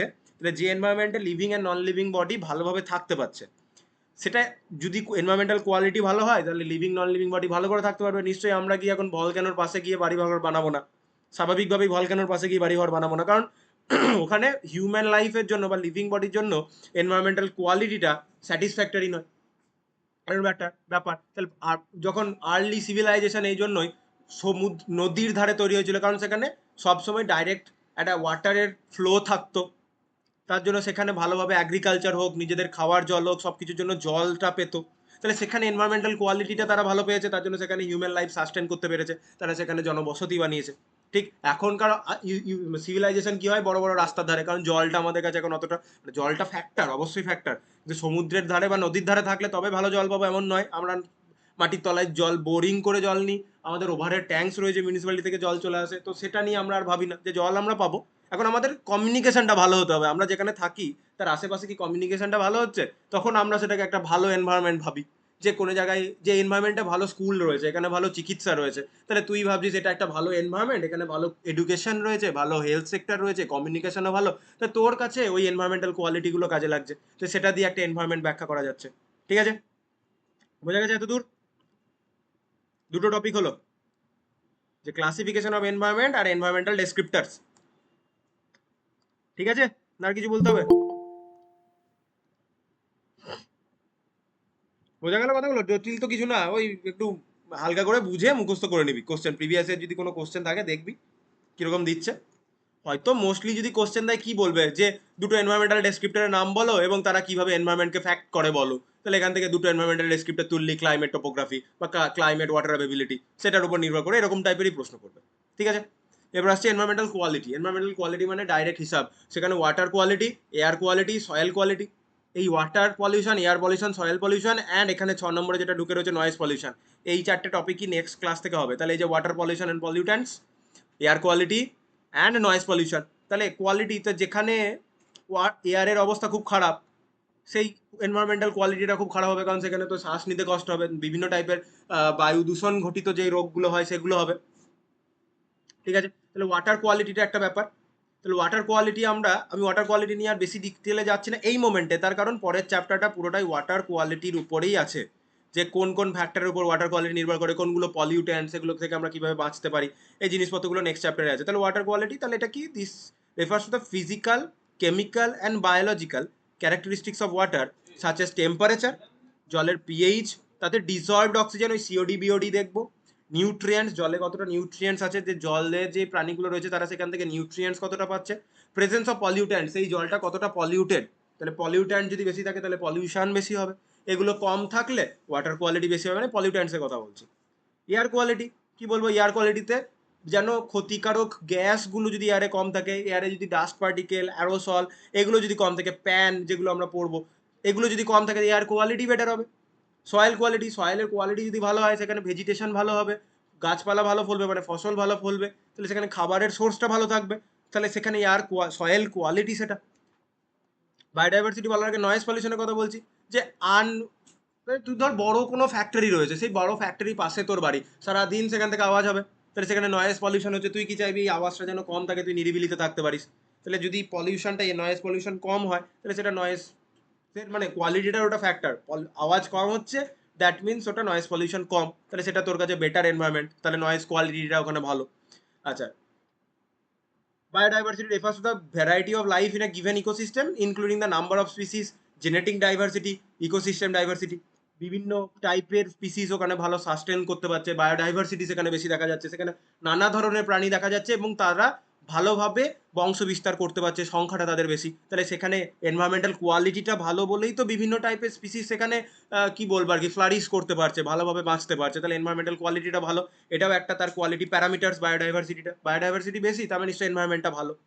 Land use refers to the way in which the land is used, including agricultural activity, urban development, conservation. তাহলে ল্যান্ড ইউজের উপর নির্ভর করছে এনভায়রনমেন্টাল কোয়ালিটিটা। এবার তোর কাছে দেখতে হবে যে তুই আরবানে থাকতে চাইছিস না রুরাল এরিয়ায় থাকতে চাইছিস, সেরকম একটা ব্যাপার। এবার ক্লাইমেট চেঞ্জ, যে refers to the long term changes in temperature. Long term changes in temperature, long term changes in টেম্পারেচারের সব থেকে ভালো এক্সাম্পল কি হতে পারি আমরা? Global warming. গ্লোবাল ওয়ার্মিং এর ফলে কি হচ্ছে? লং টার্ম একটা টেম্পারেচার ইনক্রিজ হচ্ছে সমস্ত ওভার দ্য ওয়ার্ল্ড, সেটা হচ্ছে আমার গ্লোবাল ওয়ার্মিং। তাহলে লং টার্মে একটা টেম্পারেচার চেঞ্জ হচ্ছে। বৃষ্টিপাত, weather patterns that are cause by human activities, যে গ্লোবাল ওয়ার্মিং এর ফলে যে এত গ্রিন হাউস গ্যাস আসছে, সিএফসির ফলে তোর ওজোন লেয়ারে ওজোন হোলস তৈরি হচ্ছে, তার ফলে যে ওয়েদার প্যাটার্ন চেঞ্জ হচ্ছে। ঠিক আছে, গ্রীষ্মকালে ঠিক করে মানে গরম তো পড়ছে, তার সাথে আজে বাজে টাইমে বৃষ্টি হচ্ছে, শীতকালেও বৃষ্টি হচ্ছে, অন্য টাইমে বৃষ্টি হচ্ছে, টানা বৃষ্টি হচ্ছে, ঠিক করে হয়তো বসন্ত ঋতু আর তো ঠিক করে বোঝাই যায় না এখন, এরকম একটা ব্যাপার। যে বর্ষাকাল হলো তারপরে হঠাৎ করে হয়তো শীতকাল চলে আসছে, এরকম একটা টাইপের ব্যাপার হচ্ছে। মাঝের যে 5টা ঋতু পড়তাম, 2টো ঋতু হয়তো ঠিক করে পাওয়াই যাচ্ছে না। ওয়েদার প্যাটার্নের চেঞ্জ হচ্ছে। কেন হচ্ছে? ফসিল ফুয়েল বার্নের জন্য হচ্ছে, ডিফরেস্টেশনের জন্য হচ্ছে। এগুলো তো আমরা ছোট থেকেই পড়ে আসছি যে ফসিল ফুয়েল পোড়ালে বিভিন্ন টাইপের বাজে মানে পলিউটিং গ্যাসেস তৈরি হয়। তার জন্য এখন গাড়িতে ক্যাটালাইটিক কনভার্টার লাগানো মাস্ট করে দিয়েছে। ওই ক্যাটালাইটিক কনভার্টারগুলোর জন্য এক প্রকার গাড়ির দাম বাড়ছে, এটাও তুই বলতে পারিস। অনেক কিছুর জন্যই বাড়ছে, এটাও একটা ফ্যাক্টর। ডিফরেস্টেশন, গাছপালা কাটলে তো বৃষ্টিপাত কম হবেই, এবং গাছ কি দেয়? O2 দেয়। তাহলে O2-র সোর্স কমে আসছে, তাহলে তো পলিউশন বাড়বে। CO2 গুলো কনজাম্পশন কমছে, কারণ গাছ ফটোসিনথেসিসের সময় মানে সালোক সংশ্লেষের সময় নেচার থেকে H2O আর CO2 কে কম নেয়, আর আর সূর্যের আলো Hν মানে এনার্জি নেয়, যার ফলে গ্লুকোজ তৈরি করে, আর বাকিটা O2 হিসাবে দেয়। তাহলে সেই O2টা আমাদের কাজে লাগে। তাহলে ডিফরেস্টেশন একটা বাজে জিনিস। ওয়েস্ট ম্যানেজমেন্ট মানে যে আমরা সেই সুয়ের ট্রিটমেন্ট, যেই বিষয়গুলো ছিল, যে যে আমাদের যে ওয়েস্ট মেটেরিয়ালগুলো প্রতিটা বাড়ি থেকে বা কোনো ইন্ডাস্ট্রির ফলে, সেই ওয়েস্ট মেটেরিয়ালগুলো কিভাবে ম্যানেজমেন্ট করা হচ্ছে? সেই ওয়েস্ট মেটেরিয়ালগুলো বা হ্যাজার্ডাস ওয়েস্টগুলোকে কি ওপেনে রেখে দেওয়া হচ্ছে যার ফলে নেচারের ক্ষতি হোক বা আরও পলিউশন বেড়ে যাক, সেভাবে হচ্ছে? না এই ওয়েস্টগুলোকে বা হ্যাজার্ডাস ওয়েস্টগুলোকে নন হ্যাজার্ডাস অন্য মেটেরিয়ালে আমরা কনভার্ট করে নিয়ে রিইউজ করছি? যে প্লাস্টিককে নানা রকমভাবে রিইউজ করা যায় নাকি? তাহলে প্লাস্টিক হ্যাজার্ডাস, মাটিতে থাকলে মাটির ক্ষতি করে, বিভিন্ন প্রাণী বা গরু ছাগল যারা আছে তারা প্লাস্টিক খেলে তারা মরে যেতে পারে। তো প্লাস্টিকের বিভিন্ন টাইপের হ্যাজার্ডাস রয়েছে, সেই প্লাস্টিককে কি আমরা রিনিউয়েবল মানে অন্য কিছু জিনিস বানাতে পারি প্লাস্টিককে ইউজ করে? তো এই হ্যাজার্ডাস ওয়েস্টগুলো কিভাবে ম্যানেজমেন্ট হচ্ছে সেটার উপরে কি আমাদের এনভায়রনমেন্টাল কোয়ালিটিটা মেনটেন থাকে। রেডিয়েশন আছে, this refers to the emission of energy as electromagnetic wave or as moving subatomic particle, including ionizing radiation from sources such as nuclear power plant, natural সোর্সের লাইক রেডন গ্যাস। তাহলে nuclear power plant রয়েছে, সেখান থেকে যদি বাজে radiation হয়, nuclear power plant মানে nuclear substance, radio active substance, সেখান থেকে ইলেকট্রোম্যাগনেটিক ওয়েভ, গামা রে আমরা জানি এক প্রকার ইলেকট্রোম্যাগনেটিক ওয়েভ, অথবা মুভিং সাব অ্যাটমিক পার্টিকেল, যে যে আমাদের যদি আলফা রে বিটা রে যেগুলো রয়েছে, যদি এরকম সাব অ্যাটমিক মানে নিউক্লিয়ার পাওয়ার প্ল্যান্টের কাছে রেডিয়েশন বেশি হয়, সেটা এনভায়রনমেন্টকে ক্ষতি করবে। আর ল্যান্ড ডিগ্রেডেশন রয়েছে, যে refer to the deterioration of land quality, সময়ের সাথে over the period land quality খারাপ হয়ে যাচ্ছে। সয়েলে ইরোশন হচ্ছে, ইরোশন মানে হচ্ছে মাটির ক্ষয় হচ্ছে। এই আর কি ডিফরেস্টেশন যে পয়েন্টগুলো রয়েছে, ঠিক আছে, ডিস্ট্র্যাটিফিকেশন রয়েছে, ডিফরেস্টেশন পয়েন্টগুলো যেগুলো রয়েছে, এর ফলে ওভারঅল ল্যান্ড কোয়ালিটিটা যে খারাপ হচ্ছে, তার ফলে এনভায়রনমেন্টাল কোয়ালিটি খারাপ হচ্ছে। এটা দিয়ে এই এতগুলো প্যারামিটার দিয়ে আমরা কি মাপতে পারি? একটা এনভায়রনমেন্টাল কোয়ালিটি, যে একটা এনভায়রনমেন্ট কতটা ভালো কন্ডিশনে রয়েছে না একটা এনভায়রনমেন্ট খারাপ অবস্থায় রয়েছে, সেটা আমরা মাপতে পারি। এবং পয়েন্ট কি রয়েছে যে এখানে যেটা পড়তে হচ্ছে আমাদের, যে environmental quality and descriptive parameters. তাহলে এনভায়রনমেন্টাল কোয়ালিটি প্রথমে এখানে হেডিংয়ে লেখা রয়েছে কোনটাকে আমরা এনভায়রনমেন্টাল কোয়ালিটি বলি। The environmental quality refers to the degree to which the natural environment is able to support life and human activities. Life কতটা ভালোভাবে সে সাপোর্ট করতে পারছে, সেখানে কি লাইফ থাকতে পারছে না মরে যাচ্ছে ওভার দ্য পিরিয়ড, ভালোভাবে বংশ বিস্তার করতে পারছে না, that is to support the life. এটা হচ্ছে কি হচ্ছে না সেটার উপর এনভায়রনমেন্টাল কোয়ালিটি, এটাই এনভায়রনমেন্টাল কোয়ালিটি ডেফিনেশন। এবার তার ডেসক্রিপটিভ প্যারামিটার কি? Water, air, soil quality, noise, pollution যেটা রয়েছে, biodiversity, land use, climate change, এই ব্যাপার স্যাপারগুলো একটা এনভায়রনমেন্টাল কোয়ালিটিকে নির্ভর করে। ঠিক আছে, এবার আমাদের যেটা আসছে সেটা ecology, definition and classification. Ecology প্রথমে ডেফিনেশন কি, ডেফিনেশনটা কি বলবো আর হাইলাইট করা রয়েছে, তাহলে ইকোলজি ইজ দ্য, ডেফিনেশনটা মুখস্থ করে নিবি, ঠিক আছে? ইকোলজি ডেফিনেশন জানতে চাইতে পারে। তাহলে ecology is the scientific study of relationship between living organism and their environment. যেটা বলছিলাম যে লিভিং যে বডিগুলো রয়েছে, শুধু হিউম্যান নয়, যে কোনো অ্যানিমেল যারা লিভিং, তাদের সাথে তাদের সারাউন্ডিংস, দ্যাট মিনস এনভায়রনমেন্টের যে রিলেশনশিপ, যে ইন্টারাকশন, সেটাকে আমরা বলি ইকোলজি, ঠিক আছে? তাহলে এটা কি করে, it involves the study of distribution, abundance and interaction of organism as well as biotic and abiotic factors that affect this patterns. Biotic বলতে জীবিত, অ্যাবায়োটিক মানে জীবিত নয়। এই জীবিত অজীবিত বস্তুর সাথে যে ডিস্ট্রিবিউশন আছে, তাদের অ্যাবান্ডেন্স, যে মোদ্দা কথা ইন্টারাকশন, সেই ইন্টারাকশনগুলো ইকোলজিতে আমরা পড়াশোনা করি। এটাকে আমরা বিভিন্ন টপিকে ভাগ করা যেতে পারে, এখানে 6-7টা দেওয়া হয়েছে। যেটা ভালোভাবে প্রথম আছে পপুলেশন ইকোলজি, 2-4টে বিভাগ একটু ভালো করে দেখে রাখবি। তাহলে পপুলেশন ইকোলজি কি, the study of the factor that affect the size, distribution and dynamics of population of organism. তাহলে পপুলেশন ইকোলজি হচ্ছে একটা ইকোসিস্টেমে একটা স্পিসিসের বা বিভিন্ন স্পিসিস বা প্রাণী, তাদের তাদের সাইজ, তাদের ডিস্ট্রিবিউশন, তাদের ডাইনামিক ইন দ্য সেন্স কি বলবো আর কি, তাদের বেড়ে ওঠা, তাদের মিউটেশন হোক, তারা কতটা ভালোভাবে বাঁচতে পারছে, বংশবিস্তার করতে পারছে, তারা কতটা বড় হচ্ছে, ঠিকঠাক করে খাবার পাচ্ছে কি পাচ্ছে না, সমস্ত কিছুটা আমরা পপুলেশন ইকোলজির আন্ডারে পড়ি, ঠিক আছে? সেকেন্ড আছে community ecology, this is the study of interaction between the different species in a given area or ecosystem. তাহলে কোনো একটা পার্টিকুলার স্পিসিস কোনো একটা পার্টিকুলার এনভায়রনমেন্টের সাথে যেই ইন্টারাকশনটা হয়, সেটাকে আমরা কি বলি, কমিউনিটি ইকোলজি, ঠিক আছে?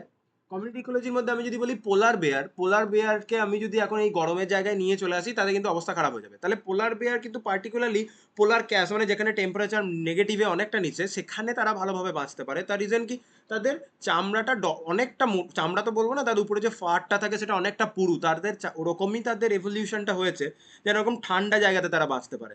আমি যদি হাস্কি কুকুরের কথা বলি, হাস্কি সবাই জানে, তাহলে হাস্কি ব্যাপারটা হচ্ছে এরকম, যদি ওয়েস্ট বেঙ্গলের বা কলকাতার মতো ওয়েদারে হাস্কিকে নিয়ে চলে আসা হয়, হাস্কি বাঁচতে পারবে না, কারণ হাস্কি ঠান্ডাতে বাঁচবে বলেই ওদের রিভলিউশন। ধর ডবল ফার থাকে, দুটো লেয়ার থাকে ফারের, এরকম জায়গাতে এলে তাকে এসিতে রাখতে হবে।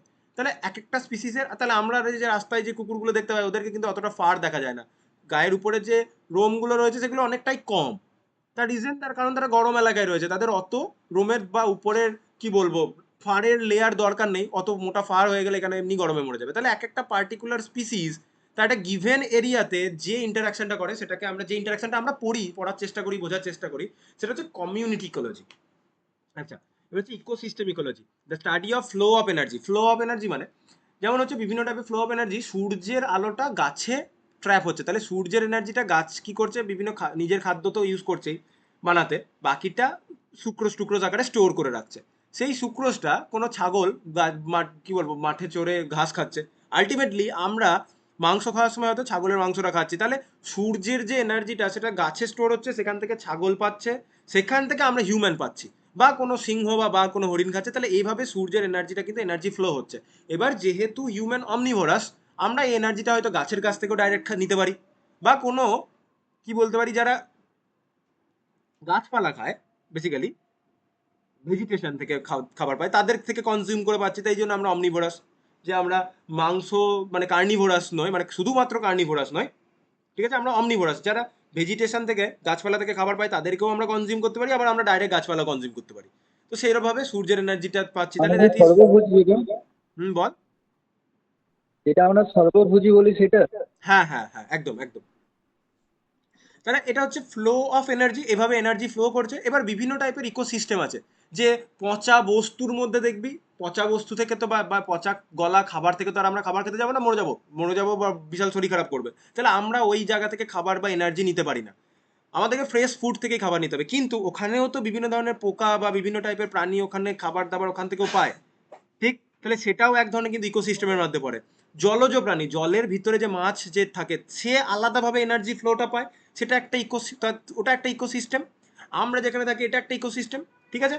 তা বেশি যেহেতু ডিটেলে নেই, তাই ইকোসিস্টেম নিয়ে আমরা আর ভিতরে ঢুকলাম না, কারণ আমাদের এই চ্যাপ্টারে রয়েছে ইকোলজির কি কি ভাগ, ঠিক আছে? তাহলে ইকোসিস্টেম ইকোলজি, তাহলে এক একটা এনভায়রনমেন্ট যেখানে বিভিন্ন প্রাণীরা যেভাবে এনার্জি ফ্লো হচ্ছে, ডেট্রিটাস একটা সিস্টেম হয়, এমন করে অনেক ইকোলজি রয়েছে। জলে এক ধরনের ইকোলজি রয়েছে, হিউম্যান আমরা যেভাবে খাবার খাই আমাদের এক ধরনের ইকোসিস্টেম, কেউ যদি এখন জঙ্গলে থাকে কোনো প্রাণী তাদের এক ধরনের ইকোসিস্টেম। তাহলে বিভিন্ন টাইপের যে ইকোসিস্টেমকে নিয়ে আমরা আলোচনা করি এবং সেই পার্টিকুলার ইকোসিস্টেমের সাথে সেখানে যে প্রাণীগুলো বসবাস করে তাদের যে ইন্টারাকশন, সেটাকে আমরা বলছি ইকোসিস্টেম ইকোলজি। কারণ ইনহারেন্টলি ইকোসিস্টেম হচ্ছে যে লিভিং অর্গানিজমের সাথে তাদের এনভায়রনমেন্টের রিলেশনশিপ বা ইন্টারাকশন। তাহলে বিভিন্ন টাইপের এনভায়রনমেন্ট, আমি ইকোসিস্টেম বললাম বেসিক্যালি, বিভিন্ন টাইপের যে ইকোসিস্টেম রয়েছে সেই ইকোসিস্টেমের সাথে যে তার ইকোসিস্টেমে যে প্রাণীগুলো থাকে তাদের যে ইন্টারাকশন, সেটাকে আমরা বলছি ইকোসিস্টেম ইকোলজি। আচ্ছা, এবার বলবি যে আমি তো জঙ্গল বা জলের ইকোসিস্টেম আলাদা করে এনভায়রনমেন্ট আগে বলেননি। কথাটা হচ্ছে জলের এনভায়রনমেন্ট হোক বা বা জঙ্গলের এনভায়রনমেন্ট হোক, সেগুলো জিওগ্রাফিক্যাল এনভায়রনমেন্টের মধ্যে ইনক্লুডেড হয়ে গেছে আসলে। ঠিক আছে? ন্যাচারাল যা যা এনভায়রনমেন্ট রয়েছে সেগুলো কি বলবো জিওগ্রাফিক্যাল এনভায়রনমেন্টের মধ্যে ইনক্লুডেড। আচ্ছা, নেক্সট কি আছে? ল্যান্ডস্কেপ ইকোলজি, স্বাভাবিক, the study of pattern and processes that occur across multiple ecosystem or landscape। সুন্দর হিসাব পাহাড় আর আমাদের যদি সমতল ভূমি বলি, পাহাড়ের ল্যান্ডস্কেপ আর সমতল ভূমির ল্যান্ডস্কেপ নিশ্চয়ই আলাদা হবে। পাহাড়ের যে লোকগুলো রয়েছে তাদের তাদের নেচারের সাথে ইন্টারাকশন আমাদের সমতল ভূমিতে যাদের রয়েছে তাদের এনভায়রনমেন্টের ইন্টারাকশনের সাথে আলাদা হবে। এমনি পাহাড়ের লোকজনগুলো তুই যদি কথা বলিস, ওরা আমাদের থেকে অনেক খেটে খাওয়া লোক, কারণ ওদের ওখানে পাহাড়ের যত এলাকা তাদের ইনক্লিনেশনের মধ্যে দিয়ে যাতায়াত করতে হয়, ওখানে ট্রান্সপোর্টেশন প্রবলেম, বিভিন্ন যদি অনেক দুর্গম জায়গায় চলে যায় যেখানে গাড়ি ঘোড়াও যায় না, সেখানে কি হয় মোটামুটি যতদূর পর্যন্ত গাড়ি পৌঁছায় সেখান থেকে কিছু লোককে খাবার নিয়ে বা জিনিসপত্র নিয়ে কিন্তু নিজের ভিলেজে অনেক উঁচু পর্যন্ত জিনিসপত্র নিয়ে যেতে হয়। অনেক দুর্গম জায়গা রয়েছে যেখানে গাড়ি নিয়ে যাওয়া সম্ভব নয়। তাহলে সেখানকার লোকজনের ইন্টারাকশন নেচারের সাথে অন্য টাইপের। ঠিক, আর আমাদের যারা আমরা সমতল ভূমিতে থাকি আমরা সহজেই সমস্ত জিনিস পাচ্ছি, আমাদের কিন্তু নেচারের সাথে ইন্টারাকশনটা অন্য টাইপের হবে। তাহলে ল্যান্ডস্কেপ ইকোলজি, এই জিনিসটা আমরা যে দেখি যে বিভিন্ন জায়গাতে যে মাল্টিপল ইকোসিস্টেমগুলোতে study of pattern and processes occur across the multiple ecosystem or landscape. তাহলে বিভিন্ন প্রসেস বা প্যাটার্ন যেগুলো থাকে বিভিন্ন ওভার দ্য ল্যান্ডস্কেপে, সেটা হচ্ছে আমার ল্যান্ডস্কেপ ইকোলজি। এবং আলটিমেটলি সেই ল্যান্ডস্কেপের প্রাণীগুলোর সাথে লিভিং বডির সাথে সেই ল্যান্ডস্কেপের যে ইন্টারাকশন, আলটিমেটলি সেটা ইকোলজি। হচ্ছে কনজারভেশন ইকোলজি, যে study of management and protection of natural resources. তো ন্যাচারাল রিসোর্সেসকে আমরা বিভিন্ন জায়গাতে কনজার্ভ করছি, যে আমাদের যে অভয়ারণ্যগুলো রয়েছে, ঠিক, সেখানে বিভিন্ন ধর কোনো কোনো কোনো আমি বলতে পারি, ধর কি বলে না বল না ওই সংকট যে প্রাণীগুলো থাকে, বেশি স্পিসিস বা কি নেই, তাদেরকে আমাকে কনজার্ভ করে রাখতে হবে। যদি কনজার্ভ করে না রাখি, গভর্নমেন্টের রুল এনে যে এদেরকে মারা যাবে না, এদেরকে কনজার্ভ করে রাখতে হবে, তাহলে তারা এক্সটিংক্ট হয়ে যাবে। যেমন বাঘ বলতে পারিস, ওই রেড ডেটা বুক, যাদের ক্লাস 10-এ যদি ইকোলজি আছে নাকি আমার মনে নেই, মেবি হ্যাঁ আছে, sir, red data book, green data book এইসব আছে। এগুলো তাহলে তো। সেখানে বিভিন্ন টাইপের জিনিসপত্র লেখা থাকে, ওই একই জিনিস। তাহলে কনজারভেশন, সেইটার উপর যে ইন্টারাকশন গুলো আমরা মাপি, বিভিন্ন গাছপালাও আছে যেগুলো কি বলি আর আহ, সংকট আর কি, তাহলে সেইগুলোকে কনজার্ভ করার জন্য তাদের এনভায়রনমেন্টের সাথে তাদের ইন্টারাকশন যেই স্টাডিটা, সেটা হচ্ছে কনজারভেশন ইকোলজি। বিহেভিয়ারাল ইকোলজি রয়েছে the study of the ways in which organisms interact with each other and their environment including mating behaviour. Mating behaviour মানে বুঝতে পারছিস বংশ বিস্তারের জন্য। ফোর গ্যাজিংটা জিনিসটা হচ্ছে যে, এটা তুই যদি গুগল সার্চ করিস, সেটা হচ্ছে যে act of gathering wild food at free. মানে আমাদের খাবার খেতে গেলে মধ্যে কথা হচ্ছে সেগুলো পারচেস করতে হয়। ডাইরেক্ট হিসাব, খাবার কি করতে হবে, পারচেস করতে হবে। এবার তুই যদি বলবি না স্যার যে চাষ করে সে তো নিজের খাবারটা নিজেই বানাচ্ছে, তাকে তো বীজটা কিনতে হচ্ছে, তাহলে ডাইরেক্টলি আর ইনডাইরেক্টলি আমাদের খাবার কিনতে হচ্ছে। এবার তুই ধর জঙ্গলে গেলি, সেখানে দেখতে পাচ্ছিস যে জঙ্গলটা কারোর বাপের নয়, তাহলে তোকে ওখানে কাউকে টাকা দিতে হচ্ছে না। তুই জঙ্গলে গেলি, দেখলি ওখানে একটা মৌমাছির একটা চাক, তুই কি করলি, মৌমাছির চাকটাকে ভেঙে ওখান থেকে মধুটা কনজার্ভ মানে নিয়ে বোতলে ভরে নিয়ে চলে এলি, তাহলে ওটার জন্য তোকে কাউকে টাকা দিতে হয়নি। না মধুমাছিটাকে মানে মৌমাছির জন্য তোকে তোর হর্টিকালচার বা যেটাই বলে আর কি, কি বলে মৌমাছির কালচারটাকে এপিকালচার বলে, পিসি না এপি, যাই পিসি কালচার মাছ, যাক এপিকালচার সেরিকালচার যাই বলে আমার ওটা মনে নেই। মৌমাছির ধর চাষ তোকে তো করতে হয়নি, তুই মধুটা ফাঁকাতেই পেয়ে গেলি। মধু তোকে কিন্তু আর ডাবরের মধু 50 টাকা দিয়ে কিনে আনতে হলো না। তাহলে কি হলো, ফ্রিতে ওয়াইল্ড ফুড যে গ্যাদারিং, সেটাই হচ্ছে এটা। আর হচ্ছে সোশ্যাল বিহেভিয়ার, তাহলে এইগুলো হচ্ছে বিহেভিয়ারাল ইকোলজি। তাহলে যারা যেসব ট্রাইবাল যারা থাকে, যারা জঙ্গলে বসবাস করে, তারা কি করে, জঙ্গলে যে প্রাণীগুলো আছে তাদেরকে হান্ট করে, অথবা জঙ্গলের যে ফুড বা খাবার রয়েছে সেগুলোকে গ্যাদার করে। আমরা তো এইভাবে বাঁচি না, তাই তো? আমরা কি দোকানে গিয়ে ফাঁকা দিয়ে খাবার নিয়ে চলে আসি ফ্রিতে? না, আমাদের টাকা দিয়ে নিতে হয়। তাহলে আমাদের বিহেভিয়ারটা আলাদা, তাদের বিহেভিয়ারটা নেচারের সাথে আলাদা। ঠিক, তাদের সোশ্যাল বিহেভিয়ারটা আলাদা ধরনের। তারা তাদের লোকজনের সাথে যে ব্যবহারটা করবে, বা তারা যে কালচারে বড় হচ্ছে তাদের কালচারের সাথে, হয়তো তাদের কালচারে দেখা যাচ্ছে কোনো একটা কালচার আছে, যে কালচারে হয়তো দেখা যাবে যে তাদের কালচার হচ্ছে জিভে হয়তো কিছু একটা পিয়ার্সিং করে রাখতেই হবে বড় করে। বা কোনো একটা কালচার আছে যে কালচারে হয়তো রিয়েলি এই কালচারটা আছে, তুই ন্যাশনাল জিওগ্রাফি যদি দেখিস যে তাদের কি হয় সেই কালচারে যে মেয়েদের যদি গলাটা লম্বা হয় তাকে বেশি প্রেফারেন্স দেওয়া হয়, তার জন্য ছোটবেলা থেকে মেয়েদের গলাতে বড় আর কি কি বলবো মেটালের রিং পরানো হয়। ন্যাশনাল জিওগ্রাফি ডকুমেন্টারি আছে এটার উপর দেখবি।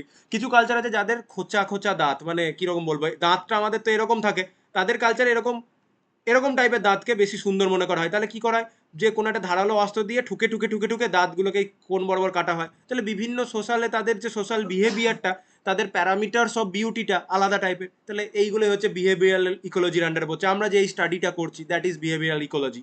তাদের ওটা বিহেভিয়ার, আমরা তার উপর স্টাডি করছি, তো সেটা হচ্ছে তার বিহেভিয়ারাল ইকোলজি। আচ্ছা, ইভলিউশনারি ইকোলজি, ইভলিউশন হচ্ছে ওভার দ্য পিরিয়ড চেঞ্জ হচ্ছে একটা, the study of how ecological processes and environmental factors influence the evolution of species and population. তাহলে আমি যদি একেবারে ডারউইনের দিকে চলে যাই, যে ন্যাচারাল সিলেকশন হচ্ছে যে একটা এনভায়রনমেন্টে সার্টেন একটা প্রাণী ওভার দ্য পিরিয়ড বাঁচবে, অন্য একটা প্রাণী এক্সটিংক্ট হয়ে যাবে, তাহলে নেচার সিলেক্ট করছে কাকে, যে বাকিদের থেকে সার্ভাইভাল ইনস্টিংটা বেশি। ওই যে জিরাফের এভলিউশন শুনেছিস না, যে জিরাফ ওভার দ্য পিরিয়ড, এটা এভলিউশন আমরা পড়ি যে ওভার দ্য পিরিয়ড গাছের নিচের দিকে যখন খাবার শেষ হয়ে গেছে, ওপরের দিকের যে গাছের উপরের দিকের মানে নিচের দিকের গ্রাসল্যান্ডে হয়তো খাবার কম, গাছের ওপরের পাতাগুলো খাওয়ার জন্য ধীরে ধীরে ধীরে ধীরে উপরের দিকে খাবার খাওয়ার চেষ্টা করেছে। ওভার দ্য পিরিয়ড এটা ইকোলজিক্যাল প্রসেস। তাহলে ওভার দ্য পিরিয়ড যে ইভলিউশনটা হয়েছে, সেই ইভলিউশনের ফলে এখন যে মডার্ন ডে জিরাফ আমরা দেখতে পাই তাদের ঘাড় অনেক লম্বা। তাহলে ন্যাচারাল সিলেকশন এই ফ্যাক্টরগুলো থাকে। তাহলে যে কোনো একটা এনভায়রনমেন্টে সার্ভাইভাল ইনস্টিংক্টটা বেশি দেখাবে, তার কি হবে, তার এভলিউশনটা, তার যে এভলিউশনটা হয়েছে সেটাকে আমি পজিটিভ বলতে পারি, বা তার এভলিউশনটা সেখানে সাস্টেন বা সার্ভাইভ করার জন্য পজিটিভ সেই সেন্সে। বাকি আরেকটা অন্যজনের যে এভলিউশনটা হয়েছে সেই এভলিউশনটা হয়তো সেই নেচারে সার্ভাইভ করার জন্য পজিটিভ নয়, মানে নেগেটিভ, সে ওখানে বাঁচতে পারবে না এনভায়রনমেন্টে। তাহলে ওই এভলিউশনের আমার কোনো লাভ নেই, এবং যে এভলিউশনটা একটা প্রাণীকে বাঁচতে সাহায্য করছে না সেই এভলিউশনটা ওভার দ্য পিরিয়ড এক্সটিংক্ট হয়ে যাবে। যে এভলিউশনটা বাঁচতে সাহায্য করছে সেই এভলিউশনটা কিন্তু ধীরে ধীরে প্রতিটা জেনারেশন টু জেনারেশন জমতে জমতে ওভার দ্য পিরিয়ড আমরা একটা বড় চেঞ্জ দেখতে পাবো। সেটাই যে স্টাডি, সেটা হচ্ছে আমার evolutionary ecology. And lastly biogeochemistry. তাহলে বায়ো আছে, তাতে জিও আছে, তার সাথে আবার কেমিস্ট্রি আছে। তাহলে এতগুলো ফ্যাক্টর, জিও মানে বুঝতে পারছিস সয়েল রক যেটা, বায়ো মানে বায়োলজিক্যাল ফ্যাক্টর জীবিত বস্তু, আর তার যে কেমিক্যাল অ্যাসপেক্ট সেটা। তাহলে this is the study of cycling of elements compounds between the living organism and the environment, including আমরা নাইট্রোজেন সাইকেল পড়েছি, কার্বন সাইকেল ছোট ক্লাসে পড়ে এসেছি। যে নেচারের যে N2 বাতাসে, তো আমরা জানি আমাদের 75%-এর কাছাকাছি N2 আছে, মানে ম্যাক্সিমাম নাইট্রোজেন রয়েছে নেচারে, মানে বাতাসে। সেই N2টা কিন্তু ডাইরেক্ট মাটিতে আসতে পারে না। এখানে সিম্বি গোত্রীয় যে রাইবোজিয়াম যে টাইপের বস্তুগুলো আছে, সেই মানে প্রাণী, ব্যাকটেরিয়া, নাইট্রোজেন ফিক্সিং যে ব্যাকটেরিয়াগুলো রয়েছে, গাছগুলো রয়েছে, তারা কি করে বাতাসে নাইট্রোজেনকে অন্য কম্পাউন্ডে কনভার্ট করে মাটিতে নিয়ে আসে। এইটার যে সাইকেল, বা বিভিন্ন প্রাণী যারা নেচার থেকে মানে যতদিন বেঁচেছে, তারা নেচার থেকে এলিমেন্ট, মাইক্রোনিউট্রিয়েন্ট ম্যাক্রোনিউট্রিয়েন্ট যেগুলো গ্যাদার করেছে এলিমেন্টগুলো, সেগুলো শরীরে জমেছে।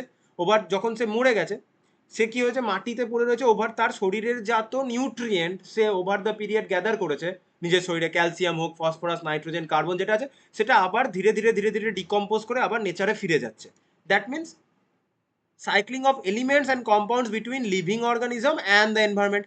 সেটা ন্যাচারাল সাইকেলও হতে পারে, সেগুলোও আছে তার আন্ডারে, ঠিক। অ্যান্ড লাস্টলি কি আছে, লাস্টলি আর কিছুই নেই, ওই একটা কথা বলে রয়েছে যে ecology plays an important role in understanding and addressing environmental issues such as climate change, habitat loss, biodiversity conservation etcetera.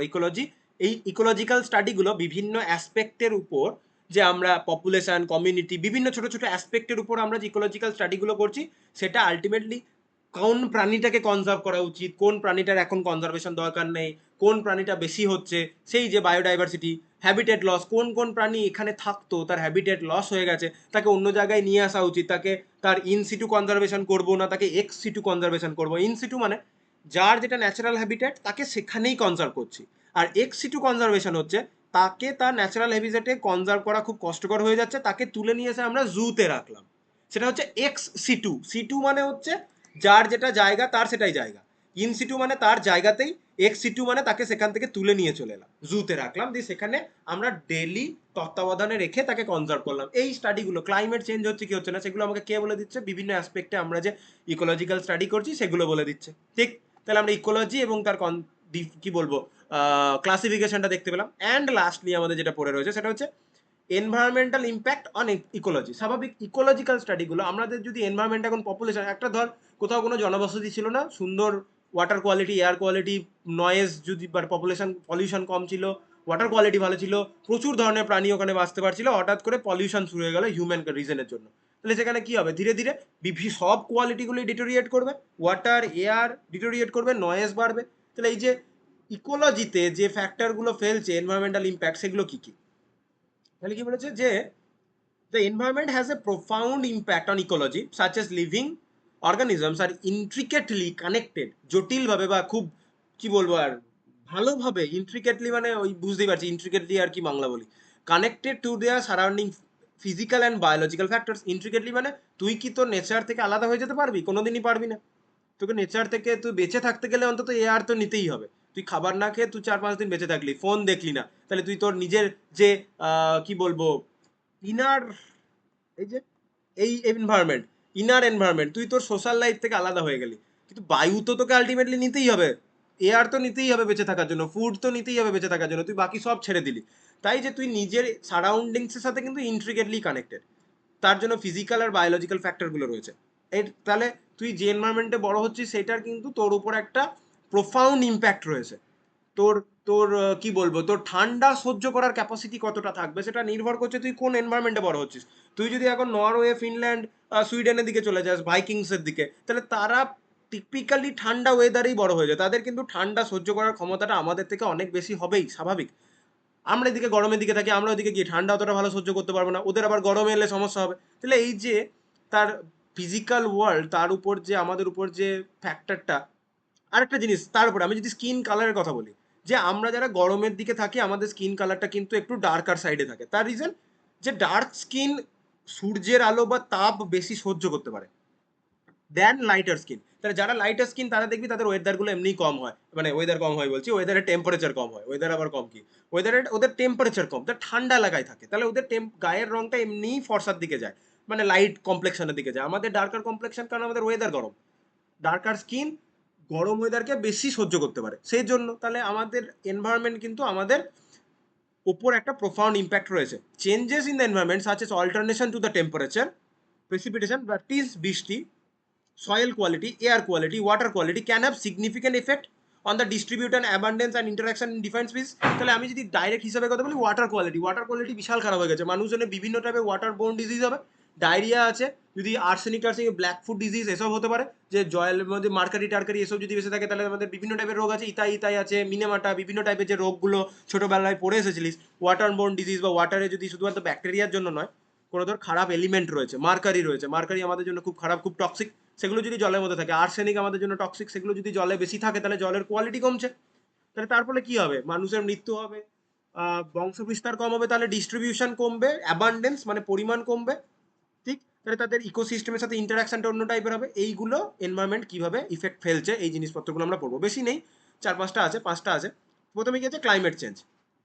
স্বাভাবিক changes in temperature and precipitation pattern, মানে বৃষ্টির pattern can alter the timing of seasonal event. স্বাভাবিক টেম্পারেচারে change হচ্ছে, তাহলে seasonal যে ইভেন্টগুলো রয়েছে, সিজনাল ইভেন্টের মধ্যে আমি বলতে পারি ধর আমাদের কি কোন সিজনে আমরা কি ধরনের ফসল ফলাবো সেটার উপর যে বৃষ্টিটা ভুলভাল টাইমে হচ্ছে।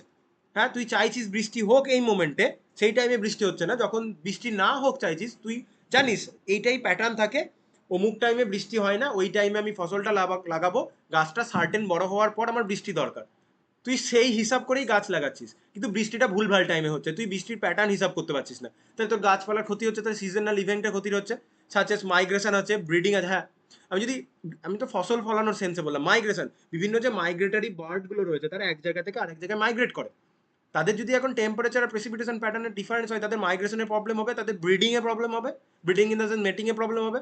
হাইবারনেশন আছে, বিভিন্ন প্রাণী যে শীতকালে হাইবারনেশনে চলে যায়, তাদের হাইবারনেশন প্যাটার্নের প্রবলেম হবে, can also effect the growth and survival of different species. Different স্পিসিসের এইসব বৃষ্টির প্যাটার্ন চেঞ্জ হলে, টেম্পারেচার প্যাটার্ন চেঞ্জ হয়ে গেলে তাদের বেঁচে থাকার প্রবলেম হবে, বেঁচে থাকার প্রবলেম হবে, তার ফলে তাদের বংশ বিস্তারে প্রবলেম হবে।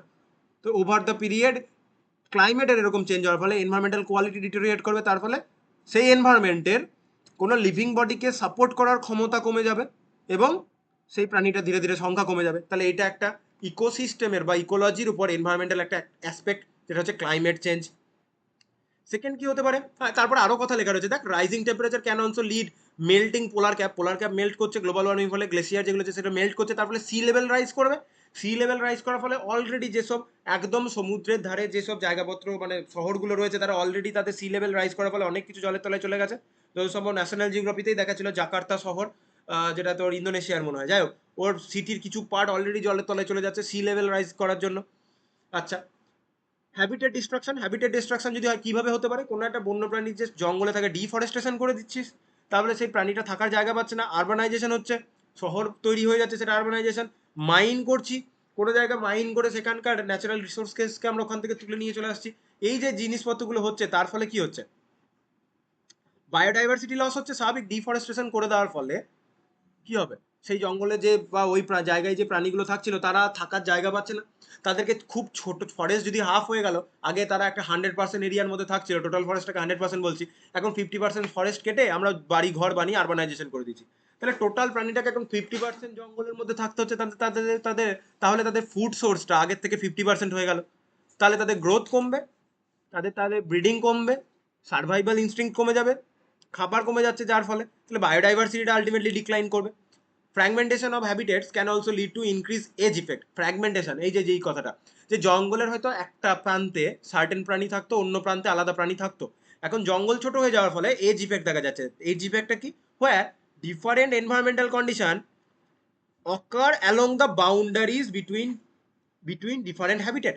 হ্যাবিটেট মানে যে জায়গাতে কোনো একটা প্রাণী থাকে সেটাকে তার হ্যাবিট্যাট বলি। তাহলে ওই দুটো হ্যাবিটেট আলাদা ছিল, ফ্র্যাগমেন্টেশন হয়ে যাচ্ছে তাদের এনভায়রনমেন্টের বা হ্যাবিটেটসে, তার ফলে এজ ইফেক্ট দেখা যাচ্ছে, ডিফারেন্ট এনভায়রনমেন্টাল কন্ডিশন দেখা যাচ্ছে, edge of the along the boundaries of the two different habitat. তাহলে একটা হ্যাবিটেট তো আরেকটা হ্যাবিটেটের মাঝখানে যে বাউন্ডারিটা রয়েছে সেখানে ডিফারেন্ট এনভায়রনমেন্টাল কন্ডিশন দেখা যাচ্ছে, ঠিক। লাস্টলি পলিউশন নিয়ে আমার বলা কিছুই নেই, প্রচুর পলিউশন হচ্ছে, পলিউশনের ফলে কি হবে, সমস্ত এনভায়রনমেন্টাল কোয়ালিটি কমে যাবে। সেই পলিউশনগুলো কি করে হয়, বিভিন্ন এনভায়রনমেন্টাল যে পলিউশন, পেস্টিসাইড আছে, হেভি মেটালস আছে, ওই যে মার্কারি বলছিলাম, লেড বলছিলাম, প্লাস্টিক্স, এগুলো কি করতে পারে, বিভিন্ন অর্গানিজমকে ডাইরেক্টলি হার্ম করে, যার ফলে তাদের গ্রোথ কমবে, রিপ্রোডাকশন রেট কমবে। তাহলে পলিউশনের ফলে আমাদের ওভারঅল বায়োডাইভার্সিটি কমবে, কারণ আমাদের বেঁচে থাকাটাই কষ্টকর হয়ে যাবে। তাহলে পলিউশন একটা ফ্যাক্টর ইকোলজির উপর। লাস্ট, এটা একটা হচ্ছে ইনভেসিভ স্পিসিস, ছোট ক্লাসে হয়তো পড়তে গিয়ে পড়েছিলি কচুরিপানা। কচুরিপানা হচ্ছে একটা ইনভেসিভ স্পিসিস। ইনভেসিভ স্পিসিস তখনই বলা যাবে যখন কোনো একটা নন নেটিভ স্পিসিস মানে কোনো একটা এলাকাতে পার্টিকুলার একটা স্পিসিসই থাকে, আমি নতুন একটা স্পিসিসকে অন্য কোনো একটা জায়গা থেকে তুলে নিয়ে এসে এই এনভায়রনমেন্টটায় দিয়ে দিলাম। এই নতুন স্পিসিসটা যেটা এই এনভায়রনমেন্টে সার্টেন একটা একটা এনভায়রনমেন্টে ছিল না, নতুন একটা স্পিসিসকে অন্য একটা এনভায়রনমেন্টে তুলে নিয়ে এসে এই এনভায়রনমেন্টে আনলাম, যার ফলে দেখা গেল যে নন নেটিভ, যে ওই এনভায়রনমেন্টে বিলং করে না, সে এসে নেটিভ যে স্পিসিসগুলো রয়েছে তাদেরকে পুরো ডিস্ট্রয় করে দিচ্ছে এবং নিজে ডমিনেন্স দেখাচ্ছে, তখন সেটাকে আমরা বলবো ইনভেসিভ স্পিসিস। যদি নন নেটিভ স্পিসিসটা এসে ডমিনেন্স না দেখাতো, তাদের সাথেই মোটামুটি বসবাস করার চেষ্টা করছে, তখন কিন্তু সেটাকে ইনভেসিভ স্পিসিস বলবো না। ইনভেসিভ স্পিসিস কখন, যখন the introduction of non native species into an ecosystem can disrupt ecological interactions and lead to displacement or extinction of the native species। অন্য একটা স্পিসিস এসে সার্টেন একটা এলাকায় কেউ একজন থাকতো, অন্য একটা স্পিসিস এসে যে নেটিভ তাকেই পুরোপুরি এক্সটিংক্ট করে দিল বা সরিয়ে দিল ওই জায়গা থেকে, তখন সেটাকে আমরা বলবো ইনভেসিভ স্পিসিস। তাহলে এই ইনভেসিভ স্পিসিস আসার ফলে কি হয়, ফিজিক্যাল আর কেমিক্যাল যে প্রপার্টিসগুলো রয়েছে এনভায়রনমেন্টের সেটা চেঞ্জ হয়ে যাচ্ছে অ্যান্ড ক্যান কম্পিট উইথ। এবার এ কি হয়, যে নেটিভ স্পিসিস যে রয়েছে তার যে ফুড রিসোর্সগুলো রয়েছে তার সাথে কম্পিট করছে, তার সাথে যুদ্ধে নামছে এক প্রকার, যে আমার খাবারগুলো আগে দরকার, এবং আলটিমেটলি তাকে ইনভেসিভ স্পিসিস সেজন্যই বলছি, নেটিভ স্পিসিসকে হারিয়ে দিচ্ছে ইনভেসিভ স্পিসিস, দ্যাট ইজ কচুরিপানা। কচুরিপানা যদি কোনো এক জায়গায় আসে, কচুরিপানা টোটাল এলাকাটাকে দখল করে নেবে, অন্য কোনো জলজ প্রাণীকে সেখানে কিন্তু আর তৈরি হতে দেবে না। এটা হচ্ছে কচুরিপানা। এবং এটাকে কেন ইনভেসিভ স্পিসিস বলছে, কচুরিপানা ইন্ডিয়াতে ছিল না, এটা ইংল্যান্ড থেকে এসেছে কচুরিপানাটা, এবং এসে যে জায়গায় কচুরিপানা জন্ম নেবে অন্য প্রাণীকে আর বাঁচতে দেবে না, সেই জন্য কচুরিপানাকে কিন্তু আমরা ইনভেসিভ স্পিসিস বলতে পারি। আচ্ছা, লাস্ট কি আছে, লাস্ট আছে ওভার এক্সপ্লয়টেশন। ওভার এক্সপ্লয়টেশন মানে হচ্ছে বেসিক্যালি এটা হিউম্যান অ্যাক্টিভিটির জন্য, যে কোনো জায়গাতে ওভার ফিশিং, যতটা যতটা মাছ তোর ফিশ করা মানে নেওয়া উচিত তুই তার থেকে বেশি মাছ নিচ্ছিস, তাহলে কি হচ্ছে মাছের সংখ্যা, মাছ যত রেটে ব্রিড করে নিজের সংখ্যা বাড়াবে তুই তার থেকে বেশি রেটে তাদেরকে কিল করে দিচ্ছিস। তাহলে ওভার ফিশিং এর ফলে কি হবে, মাছ কমে যাবে। হান্টিং, যে কোনো বন্যজ যে প্রাণীগুলো রয়েছে সেখান থেকে হান্ট করছিস, যে এত পরিমাণ বাঘ হান্ট করেছে যে বাঘটা যে এক্সটিংক্ট প্রাণীর, এক্সটিংক্ট নয়, যে এক্সটিংক্ট হয়ে যেত কনজারভেশন যদি না করা হয়, বাঘের সংখ্যা হাতে গোনা যাবে, এরকম টাইপের কমে গেছিল, তাই জন্য কনজারভেশন হয়েছিল। হারভেস্টিং, প্রয়োজনের থেকে কোনো জমিতে তুই চাষ করছিস কিন্তু ঘুরিয়ে সেটাতে কি বলবো যে নিউট্রিয়েন্টগুলো হচ্ছে সেগুলো রিপ্লেনিশ হচ্ছে না, তাহলে জমিটাকে ওভার এক্সপ্লয়েট করছিস। তার ফলে কি হতে পারে, সেই স্পিসিসগুলো ওভার দ্য পিরিয়ড কমে যাবে এবং তার ফলে leading to the decline in the biodiversity and change in ecological interaction. তাহলে over exploration can effect the structure and function of the ecosystem by removing keystone species. যে জলে ওর কিস্টোন মেন স্পিসিস হচ্ছে মাছ, তুই এমন হিউম্যান অ্যাক্টিভিটির জন্য এমন মাছ তুই জল থেকে তুললি আবার কি মানে বুঝতেই পারছিস মানে কি বলি আর, মাছ চাষই বলি এক প্রকার লেটসে। তাহলে মাছ তুই জল থেকে এত পরিমাণে হান্ট করলি যে মাছের সংখ্যাই কমে গেল ওখানে। যেটার একটা বড় উদাহরণ হচ্ছে ইলিশ মাছ, যে খোকা ইলিশ মানে বাচ্চা ইলিশ মাছ, কিন্তু কি বলবো হান্টিং করা বা ফিশিং করা বাচ্চা ইলিশ কিন্তু ব্যান এক প্রকার, তার কারণ ইলিশ মাছকে তুই আলাদাভাবে হারভেস্ট করতে পারবি না পুকুরে। যে জিনিসকে তুই হারভেস্ট করতে পারবি না সেটা পুরোটাই ন্যাচারালি তাদের রিপ্রোডাকশনের উপর নির্ভর করছে, তোর কোনো হাত নেই। মুরগি বা ছাগলের ক্ষেত্রে কি সুবিধা, মুরগি যে ব্রয়লার, সেই ব্রয়লারগুলোকে আমরা, ব্রয়লার মানে হচ্ছে যে মুরগির কাছ থেকে আমরা মাংস পাই, আর একটা হচ্ছে লেয়ার, যে মুরগি ডিম বেশি দেয় তাদেরকে লেয়ার্স বলি। তো ব্রয়লার যে আমাদের যে মুরগিগুলো রয়েছে সেগুলো মডিফাইড, বায়োটেকনোলজিক্যালি মডিফাইড, তারা কম টাইমের মধ্যে অনেকটা গ্রোথ করে, তাদেরকে আমরা মাংস খাবো বলেই তাদেরকে আমরা ব্রিড করি এক প্রকার, ঠিক? তাহলে যেহেতু মুরগিকে আমরা নিজের হাতে ব্রিড করতে পারছি সেহেতু মুরগিটার কিন্তু অসুবিধা থাকছে না, আমাদের মুরগি দরকার আমরা ব্রিড করে সংখ্যাটা বাড়িয়ে নিচ্ছি। কিন্তু ইলিশ মাছকে যেহেতু আমরা ব্রিড করতে পারছি না, তাই ইলিশ মাছটা আমরা কতটা পাবো সেটা পুরোটাই নেচারের উপর আমরা মানে কি বলবো নির্ভরশীল। তার জন্য খোকা ইলিশকে, বাচ্চা ইলিশকে তুই যদি ফিশিং করে নিস তাহলে খোকা ইলিশের সংখ্যা বা বাচ্চা ইলিশের সংখ্যা কমে যাবে, তাহলে বাচ্চা ইলিশগুলোই তো পরবর্তী সময়ে কি করতো, নতুন ইলিশ মাছের জন্ম দিত। সেই বাচ্চা ইলিশগুলোকেই তুই যদি ইয়াং স্পিসিসকেই তুই যদি তুলে নিস তাহলে তো ইলিশ মাছটা রিপ্লেনিশ হতে পারবে না, এই করতে করতে ইলিশ মাছ কি হয়ে যাবে, এক্সটিংক্ট হয়ে যাবে। সেজন্য কিস্টোন স্পিসিসকে আমরা এইভাবে ওভার এক্সপ্লয়েট করে রিমুভ হয়ে যাচ্ছে, যেটা কোনো একটা ইকোসিস্টেমকে মেনটেন রাখার জন্য কি ফ্যাক্টর ছিল, ঠিক? যে কোনো একটা জায়গাতে ধর সূর্য থেকে তো গাছ এনার্জি নিচ্ছে, খাবার তৈরি করছে, সেটা কোনো ওখানকার যে আহ, ঘাসপালা যে খায় সেই প্রাণী সেই ঘাসটা খাচ্ছে, তাকে সিংহ কনজিউম করছে বা যারা কার্নিভোরাস তারা কনজিউম করছে। এবার মাঝখান থেকে তুই কি করলি, ওখানে যে আহ, গাছপালা যেই প্রাণীগুলো খায় ধর হরিণ যাই আছে সেগুলোকে তুই তুলে নিলি, তাহলে সিংহটা আর খাবার পাচ্ছে না। তাহলে ওখানে হরিণটা একটা কি স্টোন স্পিসিস ছিল, হরিণকে তুই তুলে নিচ্ছিস, সিংহ আর খাবার পাচ্ছে না বা যারা কার্নিভোরাস তারা আর খাবার পাচ্ছে না, তারা তোর ঘাস খেয়ে বেঁচে থাকতে পারবে না। তাহলে একটা কিস্টোন স্পিসিস সরিয়ে নিলে টোটাল ইকোসিস্টেমটাকে আনস্টেবল করে দিলি তুই। তাহলে ওখানে কিন্তু একটা এনার্জি ফ্লো আছে, যে সূর্য থেকে গাছ, গাছ থেকে হরিণ, হরিণের কাছ থেকে সিংহ, তুই মাঝখান থেকে গাছকে সরিয়ে নিলেও হবে না, তাহলে হরিণগুলো খাবার পাবে না, তাহলে হরিণ মরে যাবে, হরিণ মরে গেলে আবার কে মরে যাবে, সিংহ বা কার্নিভোরা যারা আছে তারা মরে যাবে। তাহলে কিস্টোন স্পিসিস সরে গেলে টোটাল এনার্জি ফ্লোটা ডিসরাপ্ট করে যাবে, তাহলে ইকোসিস্টেমটা কোলাপস করে যাবে, ওভার এক্সপ্লয়টেশনের ফলে যদি হয় এই জিনিসটা। তাহলে এইগুলো হচ্ছে ecology, environmental impact on ecology, ঠিক আছে? তাহলে overall environmental factors play an in critical role in shaping ecology. এনভায়রনমেন্টটা কেমন হবে সেটা একটা ইকোলজিকে শেপ দেয়। Understanding the complex relationship between living organism and their environment is an essential for effective conservation and management of biodiversity. তাহলে আমরা ecology কেন পড়ছি, ইকোলজি পড়ে আমরা একটা এনভায়রনমেন্টাল কোয়ালিটিকে বুঝছি, সেখানে কত এনভায়রনমেন্টাল কোয়ালিটি যদি ভালো হয় সেখানে বায়োডাইভার্সিটি, এয়ার ওয়াটার যে কোয়ালিটিগুলো রয়েছে সেগুলো বুঝতে পারছি। সেখান থেকে আমরা বুঝতে পারছি কোন প্রাণীটা কনজার্ভ করা দরকার, কোনটা আমরা কনজিউম করতে পারবো, কোনটাকে রিপ্লেনিশ করতে হবে, বায়োডাইভার্সিটি কখন ক্লাইমেট চেঞ্জ হচ্ছে, এই সমস্ত কিছু ফ্যাক্টরটা আমার কে প্লে করছে, এনভায়রনমেন্টের সাথে আমাদের যে ইন্টারাকশন দ্যাট মিনস ইকোলজি, সেটা কিন্তু আমার কি ফ্যাক্টর প্লে করছে। তার জন্য আমাদের ইকোলজি আমাদের স্টাডি করতে হবে ফর বেটার সাস্টেনেবিলিটি, ঠিক আছে? এখানে আর কিছু নেই, এই নোটটা আমি প্রোভাইড করে দেবো, এক্ষুনি গ্রুপে সেন্ড করে দিচ্ছি, 4 পাতার নোট আছে। ইকোলজি বাংলা মানেটা কি স্যার? ইকোলজির বাংলা মানে এই রে ইকোসিস্টেম। ইকোলজি চল একটু গুগল ট্রান্সলেটর ফেলি, বা ইকোলজি বাংলা আমার জানা নেই, দেখি গুগল ট্রান্সলেটর কি দিচ্ছে, হতে পারে। বাংলা টু ইংলিশ ঘুরিয়ে দিই। ইকোলজি, দেখ ইকোলজি দিয়ে দিচ্ছে। যাই হোক, ইকোলজি কি বলা যায়, ইকো মানে ধর বাস্তু, আর তার বিদ্যা এরকম হবে, মানে আমরা আশেপাশের এনভায়রনমেন্টের সাথে হিউম্যানের যে বাস্তুশাস্ত্র, ওই বাস্তুবিদ্যা বা বাস্তুশাস্ত্র, ঠিক আছে। বসবাস করার একটা টেকনিক, হ্যাঁ হ্যাঁ বল। বসবাস করার একটা টেকনিক। হ্যাঁ মানে বলতে পারিস যে আমরা যে বসবাস করছি আমাদের সাথে নেচারের যে ইন্টারাকশন মানে বুঝতেই পারছিস, তুই বাতাস নিচ্ছিস, খাবার খাচ্ছিস, অন্য মানুষের সাথে কিভাবে ইন্টারাকশন করছিস, তোর আশেপাশে কত ধরনের তুই প্ল্যান্ট এবং অ্যানিমেল স্পিসিস দেখতে পাচ্ছিস। তুই হয়তো আগে কোনো একটা প্রাণীকে খুব বেশি দেখতে পাচ্ছিস, যে চড়ুই পাখির কথা বলছি, ওভার দ্য পিরিয়ড তুই হয়তো দেখছিস চড়ুই পাখি কম দেখতে পাচ্ছিস। আমি এটা অবজার্ভ করেছি, আমি সেই জন্য বলছি, হয়তো তুই অবজার্ভ করেছিস, হয়তো তোর এলাকাতে চড়ুই পাখি বলছিস। জোনাকির কথা যদি বলি, আমি আমাদের যখন, পুরোটাকে থাকতো, এখন আর নেই স্যার। হ্যাঁ জোনাকির কথা যদি বলি, আগে অনেক জোনাকি দেখা যেত, এখন জোনাকির সংখ্যা কমছে।